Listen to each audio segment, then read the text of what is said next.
Halo guys, balik lagi nih di channel Indra Harajuku. Oke guys, jadi kali ini saya akan cobain review untuk di penggunaan saya. Di sini saya pakai ROM dari Nusantara Project dan ini versi LTS guys untuk Redmi Note 8 ya. Dan di sini kernel bawaannya tetap pakai Quicksilver dan baterai saya juga sudah lowbat, di sini sisa 11% guys. Jadi buat kalian yang di versi sebelumnya, di versi EOL yang sebelumnya, yang penting Android 10, kalian bisa tinggal update aja ke ROM ini, tinggal timpa ya. Tapi kalau dari Android 11-nya ataupun ROM lain, clean flash ya. Oke, dan sebelum kita lanjutin video ini, kita akan intro dulu guys. Let's go.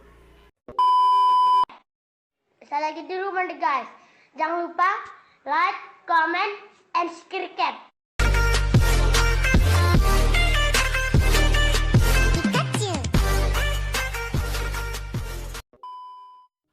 Oke guys, jadi kali ini saya akan cobain review dikit ya untuk di penggunaan saya di ROM LTS dan ini di Redmi Note 8 Giga ya. Kernel bawaannya pakai Quicksilver. Jadi kalau kalian sudah biasa custom ROM mungkin sudah biasa ya lihat kernel Quicksilver dan performanya lumayan. Layarnya juga lumayan sensitif. Cuman kalau buat saya pribadi sih saya lebih suka kernel yang lainnya. Kernel Redmi Note 8 juga sudah banyak dan rata-rata juga sudah stabil aja ya. Oke, dan kita lanjut, kita lihat ya yang lainnya di sini. Di sini udip slipnya juga lumayan oke, jalan ya. Di sini kayak di sistem, kalau di sistem opsi developer free memorinya nih guys. Jadi free memory 1,6. Jadi kalau kita lihat di sini kalau yang sedang berjalan 1,9 ya lumayan lah ya. Kalau RAM 3 mungkin sisa 900 sama 600 di sana guys. Gesturnya di sini di bagian sistem ada. Dan di sini juga ada Xiaomi Parts guys. Jadi Xiaomi Partsnya kalau kayak gini ya, tapi di sini nggak ada FPS info, bawaannya nggak ada FPS info ya. Di sini ada aktifin USB cepat, yang kayaknya sebelumnya memang ada ya di versi EOL yang sebelumnya. Linux-nya bisa kalian aktifin, bisa checklist atau enggak kalau sudah di root ya. Jadi kalau belum root nggak bisa. Dan di sini ada KCAL untuk kalibrasi warna ya, cuma nggak pakai, saya biarin. Oke, dan bugnya sendiri di sini saya belum menemukan bugnya yang bermasalah sih, cuman saya ngerasa bugnya itu kayak di WiFi display ya. Cuma kayak misalkan kita sudah aktifin WiFi, cuma di sini ikonnya nggak muncul, tapi kalau kita sudah tarik ke bawah baru muncul gitu ya. Dan kalau bagi saya sih itu nggak terganggu sih ya, cuma sekedar display doang ya, ya biarin aja, nggak masalah. Dan untuk yang lainnya masih normal, nggak pernah, aman-aman aja, nggak pernah kayak ngehang restart kayak gitu, nggak pernah nge-freeze gitu, nggak pernah. Oke, dan yang lainnya kayak di keamanan di sini ya, keamanan di sini ada face unlock, sidik jari, dan app locker guys. Oke, dan di sini app lockernya kayak gini ya, bisa cuma satu wajah doang, nggak bisa lebih dari satu, cuma masih oke. Fingerprint normal, app locker juga oke ya, face unlock juga gitu. Lokasi aman, nggak pernah masalah untuk lokasi.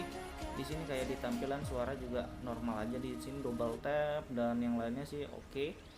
Dan untuk penggunaan baterai kita lihat di sini penggunaan baterai 11%. Terima kasih sudah klik video ini. Tapi jangan lupa guys, klik tombol subscribe. Karena subscribe itu gratis. Dengan subscribe kamu support channel ini terus untuk upload hampir setiap hari.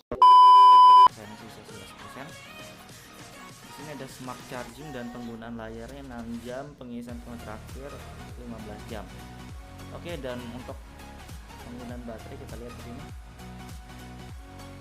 Oke, di sini kayak penggunaan layar 6 jam dan kita lihat di sini ngegame PUBG 1 jam lebih ya, 1 jam lebih dapat shot 6 jam. Dan menurut saya di sini dibilang hemat ya, nggak hemat-hemat banget sih ya, masih lebih hemat yang di ROM sebelumnya sih sebenarnya kalau menurut saya nih guys.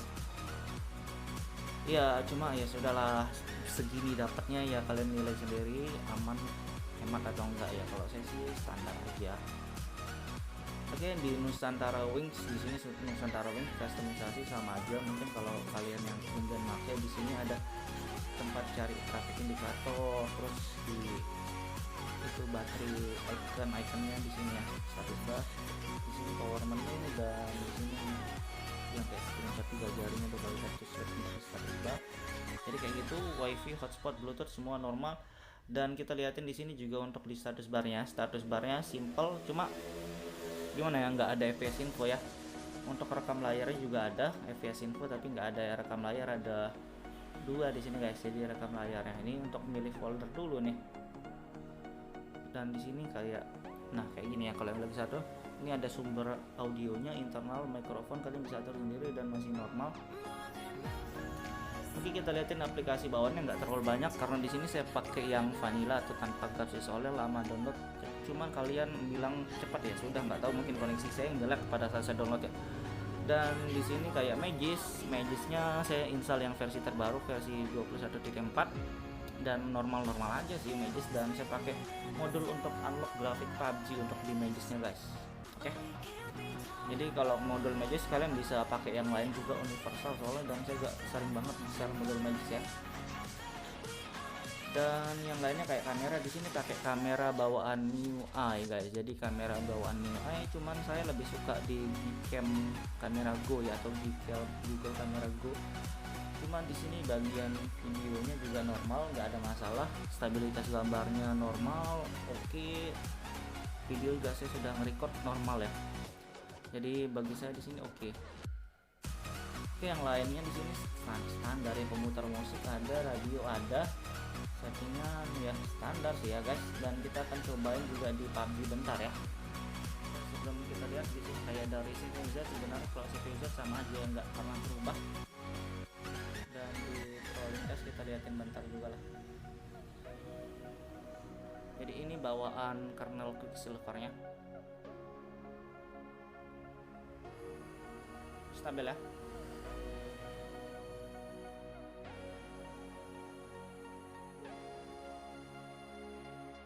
Oke, mantap ya.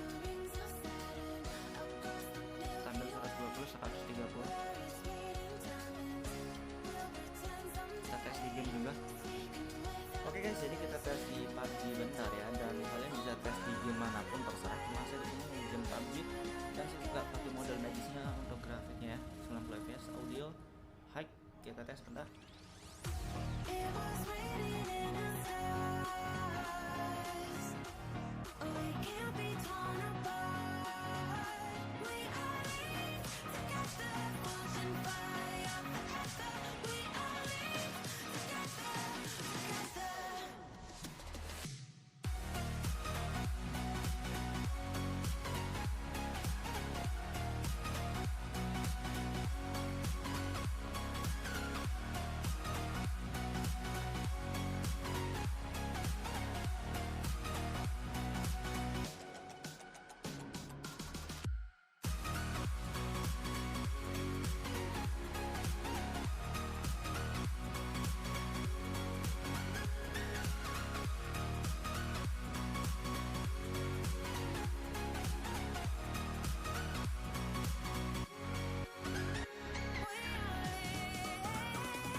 kalau kalian pengen performa yang lebih stabil mungkin bisa ganti kernel, cuma suhunya mungkin bisa lebih hangat gitu ya. Cuma tergantung kalian, pakai sesuai kebutuhan aja. Kalau kalian buat sosial media, buat sehari-hari, kernel bawahnya enggak sudah apa kok.